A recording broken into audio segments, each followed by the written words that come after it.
احسانات کا تصور کر کے درود کی ایک تسبیح پڑھیں، اس کی طاقت اور ہے۔ درود ابراہیمی کے اندر نور ہے، سرور ہے، سکون ہے، راحت ہے۔ وہ کام کرو جس سے خدا ہوئے رضامند، ہوشیار کے ہونا ہے تمہیں خاک کا پیوند۔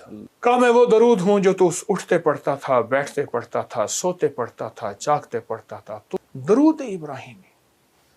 انارکلی تھانے کے ایک ایس ایچ او تھے، مجھ سے کہنے لگا کہ 71 کی جنگ میں ایک جگہ پھنس گیا اور گھیرے میں آ گیا۔ 71 کی جنگ، میں گھیرے میں آ گیا تو کہا ہر طرف گولیاں ہی گولیاں تھی۔ بس میں نے کہا چلے گئے۔ کہا میں نے کلمہ پڑھ لیا اور اپنی جتنی بھی میرے پاس فورس تھی ان سے کہا درود ابراہیمی پڑھنا شروع کر دیں۔ اللہ، اور کہا پھر ہم درود ابراہیمی پڑھتے رہے۔ کہا قدرت کا نظام ایسے چلا، گولیاں چلانے والوں کے گولیوں کے رخ بدل گئے، انہیں ہم نظر نہیں آ رہے تھے، کہیں اور نظر آ رہے تھے ہم، اور وہ اس طرف دوڑے، اور اس طرف جب دوڑے ہم نکل گئے۔ اللہ پاک نے ان کے رخ بدل دیے درود ابراہیمی کی طاقت سے۔ اور میرے پاس جو لوگ آتے ہیں نا جن پہ رجت ہوتی ہے، عمل الٹے پڑ جاتے ہیں یا عمل کی تاثیر میں وہ طاقت کے قابل نہیں ہوتا، آپ دیکھیں نا، آپ چھوٹا سا بلب ڈائریکٹ 11,011 kV کی تاروں سے نہیں لگاتے، موٹی سے چھوٹی سے باریک ایسے۔ تو بعض اوقات بعض لوگ کسی شیخ کی اجازت کے بغیر یا اپنی کیفیت کے ساتھ کوئی عمل کرتے ہیں، تو میں اس میں صرف ایک چیز بتاتا ہوں، وہ ہے درود ابراہیمی۔ درود ابراہیمی کے اندر نور ہے، سرور ہے، سکون ہے، راحت ہے، روحانیت ہے، نورانیت ہے، عطا ہے، شفقت ہے، مہربانی ہے، القاء ہے، کیف ہے، کیفیات ہے، قبر کا نور ہے، حشر کا نور ہے۔ عجیب بات بتاؤ، ہمیں قبر میں جب بندہ جائے گا تو سارے چھوڑ جائیں گے، بھائی نہ تو کام آئے گا نہ کوئی فرزند، عرصہ نہیں کھل جائے گا جب آنکھ ہوئی بند۔ وہ کام کرو جس سے خدا ہوئے رضامند، ہوشیار کے ہونا ہے تمہیں خاک کا پیوند۔ یوم یفر المرء من اخیہ و امہ و ابی و صاحبتہ و بنی، کوئی کام نہیں آئے گا۔ قبر میں رکھ کے اس کو سارے چھوڑ کے چلے جائیں گے، ایک حسین جوان اس کے سرہانے آ کے بیٹھے گا، اور نکیرین کے سوال و جواب، اور ہر لمحے میں اس کا ساتھ، اندھیروں میں روشنی، بھوک میں کھانے، قبر کے بچھونے، سب کا انتظام۔ کہ تو کون ہے؟ سارے مجھے چھوڑ گئے۔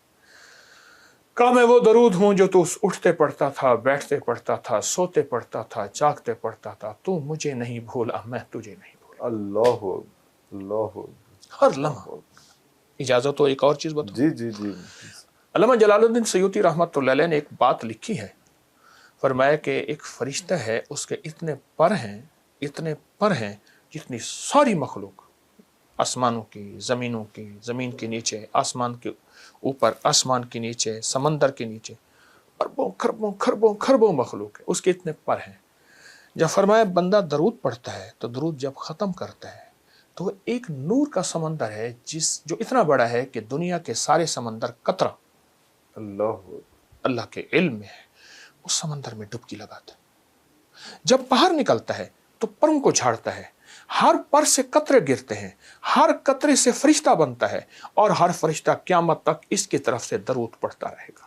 اللہ اکبر، اس ایک درود کے صدقے۔ یہ میرے کملی والے کے احسانات ہیں۔ اس لیے میرے شیخ فرماتے تھے درود پاک پڑھتے ہوئے میرے آقا کے احسانات کا استحضار ہو کے خیال، اماں کا احسان، باپ کا، معاشرے کا، محسن کا، لیکن جو کملی والے کا احسان ہے وہ کسی کا نہیں ہے۔ احسانات کا تصور کر کے درود کی ایک تسبیح پڑھیں، اس کی طاقت اور ہے۔ اللہ، تو اور کیا کیا اس کی برکات ہیں؟ تو درود شریف سے تو آپ نے اتنا ایسا سما باندھ دیا کہ میں چاہ نہیں رہا کہ آپ اس پہ ابھی یہاں پہ رکیں۔ یہ تو اور کیا کیا اس کے کرامات ہیں درود شریف۔ اللہ، انسان نا اگر اپنے دل کو روشن کرنا چاہتا ہے، دل کو زندہ کرنا چاہتا ہے، دل کی دنیا آباد کرنا چاہتا ہے، دل کو دنیا شاد کرنا چاہتا ہے، صبح شام ایک تسبیح وقت نکال لے درود پاک کے لیے، ضروری وقت نکال لے، اور درود پاک کو توجہ سے پڑھے، مختصر درود پڑھ لے۔ چلو، سب سے مختصر درود ہے صلی اللہ علیہ وسلم. سب سے مختصر درود ہے صلی علی محمد. صلی علی محمد. یہ بھی مختصر درود ہے.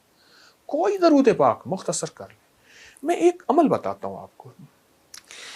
ہے کہ بعض اوقات نا انسان کی کچھ خطائیں ایسی ہوتی ہیں جن کی وجہ سے اس کی عبادتیں اس کے منہ پہ مار دی جاتی ہیں. ایک درویش تھے، وہ اپنی ہر نماز کے بعد، اپنی ہر عبادت کے بعد منہ پہ ہاتھ رکھ لیتے تھے. حضرت کیوں؟ پر میں میری سب کچھ کہیں میرے منہ پہ نہ مار دیجیے. اللہ تو اس قابل نہیں. لیکن عجیب بات بتاؤں، درود پاک کوئی بندہ دکھاوے، ریاکاری، بناوٹ، سجاوٹ، دھوکے کے لیے پڑھے، اللہ کہتا ہے میں پھر بھی قبول کروں. ہر عبادت کے لیے اخلاص ضروری ہے. اخلاص ضروری، مخلص ہونا. درود واحد ہے. اگر کوئی دکھاوے کے لیے پڑھے، جبکہ مومن دکھاوے کے لیے پڑھ ہی نہیں سکتا، مومن تو اللہ کی رضا کے لیے پڑھتا ہے. فرمایا درود پھر بھی قبول ہے. اللہ. اور یہ جو نماز کی اتحیات میں نا عرفان صاحب، نماز کی اتحیات میں یہ جو اللہ نے درود رکھا ہے نا، ساری عبادات کے بعد اتحیات ہے. بالکل اتحیات ہے. لیکن اتحیات سے پہلے آپ یہ دیکھیں، آپ ذرا غور کیجئے گا. اتحیات للہ والصلوات والطیبات. بس یہاں تک رک جائیں. جب میرے آقا معراج پہ تشریف لے گئے تو اللہ پاک نے فرمایا میرے حبیب کیا لائے؟ تو حضور نے فرمایا میں آپ کے لیے اللہ التحیات للہ والصلوات والطیبات.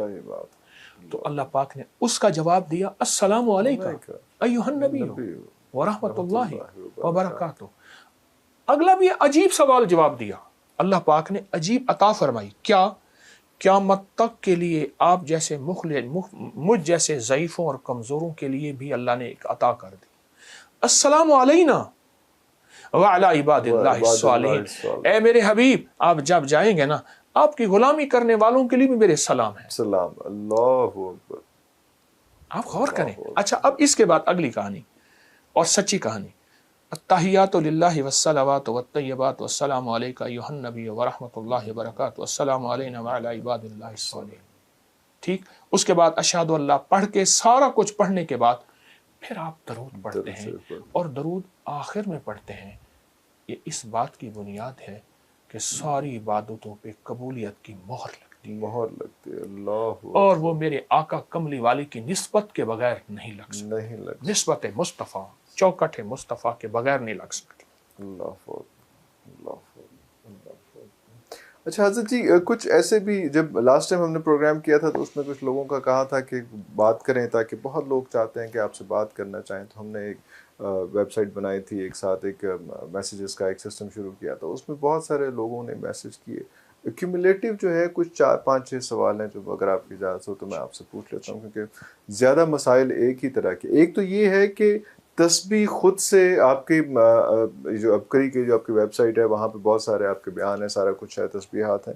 تو خود سے کوئی تسبیح مجھے لگ رہا ہے کہ یہ مسئلہ میرا ہے، اور وہاں سے چوز کریں اور چوز کر کے پڑھنا شروع کر دیں، اور ایک وقت میں 3 4 5 تسبیحات کرنے شروع کر دیں، تو کیا یہ مناسب رہے گا؟ خود ہی سے اپنا علاج تجویز کر کے خود ہی سے اس کی پریکٹس شروع کر دیں.